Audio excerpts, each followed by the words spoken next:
Okay, so now we are going to implement the Shor's algorithm using the Qiskit. In Shor's algorithm, there are two important circuits that we need to create. So first is the modular exponentiation circuit, and the second one is the Fourier transform. Now for the modular exponentiation circuit, we are going to implement we're not going to use a general modular exponentiation circuit. Rather, we are going to create a similar circuit that is tailored to the problem that we're trying to solve. And I will explain more later. So the ciphertext we are trying to decrypt is 13, okay, modulo 15. And below is a table of the result when you do a modular exponentiation. So remember that in Shor's algorithm, the modular exponentiation is something like this. So we have the ciphertext, which is 13, and we are going to get the to raise this to the power 0 up to 0 up to to the n minus 1. Okay, so in this example, 0 up to 15. And each time we get the remainder or get the modulo 15. So as you can see here, in the first column, we have the number x. Okay, so this is the first column. We have the number x here. And in the second column, we have the number x in binary. So we are using 4 qubits. So we represent this using 4 digits. In the third column, we have the result of the modular exponentiation. Okay, so this one here. And in the fourth column, we have the binary representation. Now, so let's take an example. If n is equal to 4, okay, then 13 to the 4, okay, so 13 raised to the 4 modulo 15 is equal to 1. Okay, so that's the result.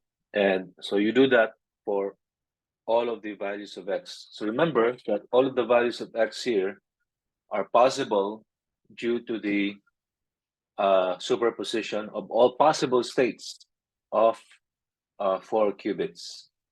Okay, so if you do that for all possible values of x, you get all of this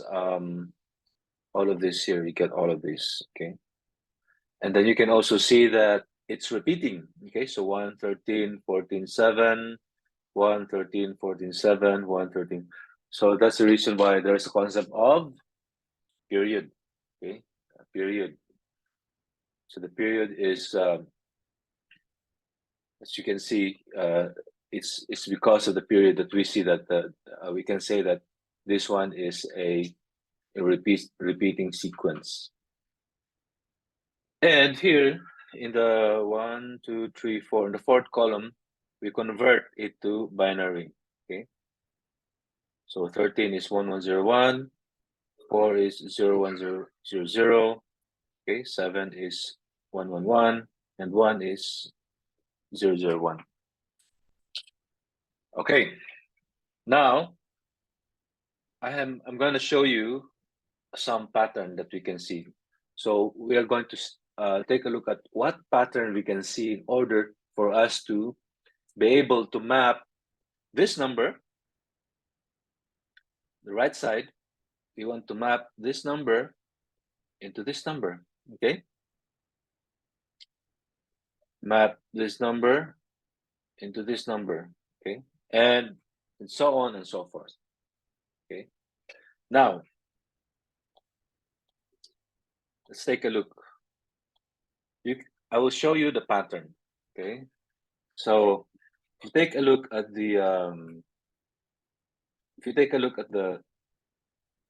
these numbers here, okay. So if we consider the number, if we count from the rightmost, then we can say that these are the first two numbers on the right. Okay. So what pattern can you see? Okay, this is a pattern that I can see. We have 0, 0 is mapped to 0, 0, 0, 1. Okay, 0, 1 is mapped to 1, 1, 0, 1. 1, 0 is mapped to 0, 1, 0, 0. And 1, 1 is mapped to 0, 1, 1, 1. Okay, so let's take a look at the others. Okay, is it true? Okay, 0, 0 is mapped to this one. Yes. How about this one here? Is 0, 1 mapped to 1, 1, 0, 0? Yes. 1, 1, 0, 1. How about 1, 0? It's mapped to 0, 1, 1. And how about 1, 1? It's mapped to. So as you can see, we have this pattern. Okay, so it's enough for us to implement this to simulate a modular exponentiation. Okay, so now that we have that, next thing we'll do is how can we translate this into a circuit? Okay, let's take a look.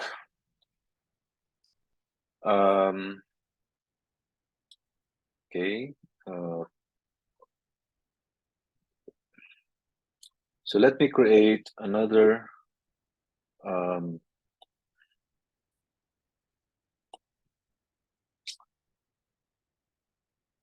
okay, so let's have let's create a circuit.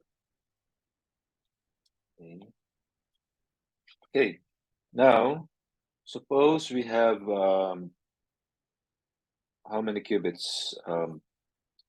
4 qubits, right? 4 input qubits. Okay, 4 input qubits. Okay,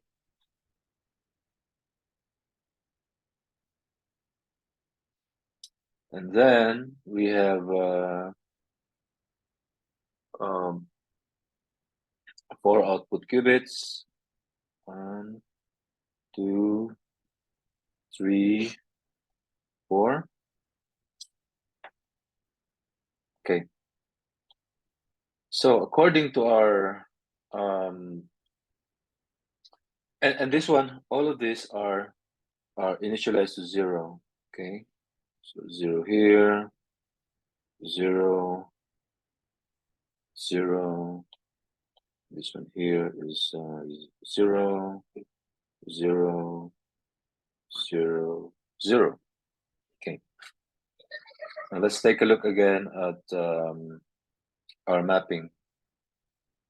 Okay. So we have. Okay, let me just take a photo so that I know what. I can just write it here. So the mapping is like this. Okay, okay, okay. So the mapping is like this. We have 0, 0 is mapped to 0, 0, 0, 1. We have 0, 1 is mapped to 0, 1, 0, 0, and 1, 1. Okay, so 1. Okay, 1, 0 is mapped to. Okay, sorry about that. Mistake. 1, 1, 0, 1. And this one is 0, 1, 0, 0. And this one here is 0, 1, 1, 1. Okay. So let's review. 0, 0 is mapped to 0, 0, 1. 0, 1 is mapped to 1, 1, 0, 1. 1, 0 is mapped to 0, 1, 0, 0, and 1, 1 is mapped to 0, 1, 1, 1. Okay, so let's take a look. Consider the first one. Okay, consider the first one. So the first one, 0, 0 will give you 0, 0, 1. Okay, so the one here, this one that you see here, okay, this one that you see here is this one here. Okay, so is this this thing here. Okay, so if the first two qubits here are 0, then what we want to have is that the output qubits, they should be 1, 0, 0, 0. Okay, so in order to do that, what we do is create a an X naught. Okay, X naught. Okay, that takes care of the first. Okay, so let's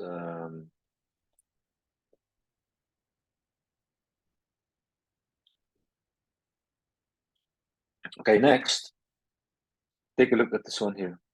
Okay, take a look at this one. So 0, 1 maps to 1, 1, 0, 1. Okay, so 0, 1. So if this one is, if this one becomes 1, then it will make this qubit, and this qubit to be equal to 1. Okay, so based on these things here. Okay, so how would you do that? So this means if we have here, if this one is equal to 1, so let's just put a barrier here. This is equal to 1, then this, we have a control knot here. Okay, so if this is equal to 1, then this will flip the value here.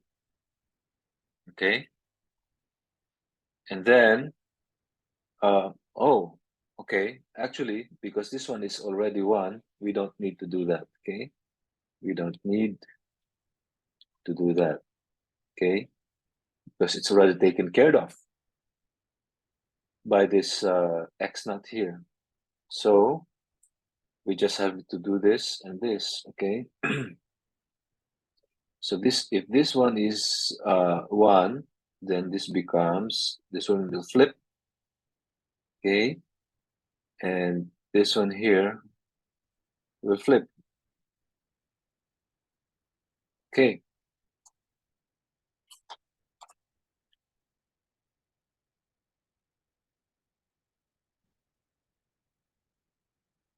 okay.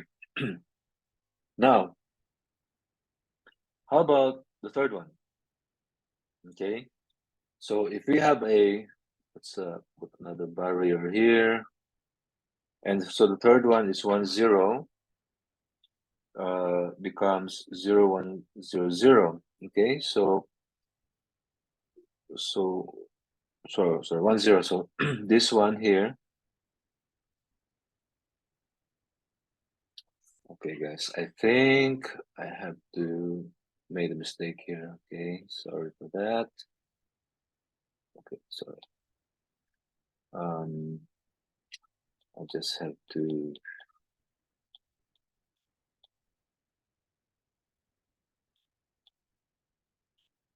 Okay, it's okay to make mistakes. Okay, let me do it again. So this one here is the qubit, first qubit. Okay, so let me do this again. It's like this, and it should go here. Okay, and it's like this, and it should go here. Okay. So the next one, the third one is, this one is 0. This one here is 0, and so we begin here. Okay, and it will it will make this qubit into a 1, okay? So this qubit here makes it into a 1.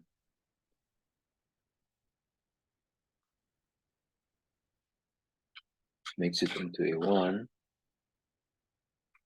So we do it like this, okay?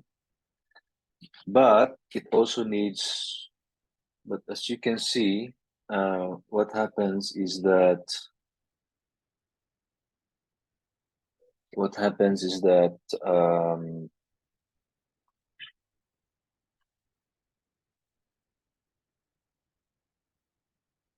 yeah, so makes this into a 1. Okay, but as you can see, this qubit here is already 1, but you want it to be 0, okay? So this one is, because of this,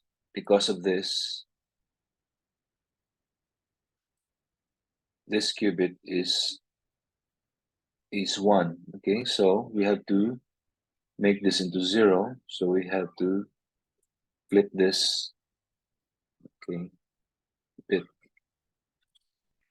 okay? And then, let's now take a look at the fourth case, okay? So we have 1, 1 should be, so if we have 1, 1, then the first qubit should be 1, second qubit should be 1, and third qubit, okay, of the output register. So how do we do that? Okay, so we have here, using a control, do it like this, okay, and this one here, like that, and this one here, okay, like this, okay, okay. Now, however, if you take a look, what happens is that this this thing here has made the first qubit into a 1, so which means that, okay, because of this qubit is now in the 1 state, okay, so we have to make it into 0, so we have to add another one here, okay. Okay, so I hope that was clear, okay. So this is the circuit of our simplified modular exponentiation function if the base is 13 and the modulo is 15. Okay, so now, okay, what's next?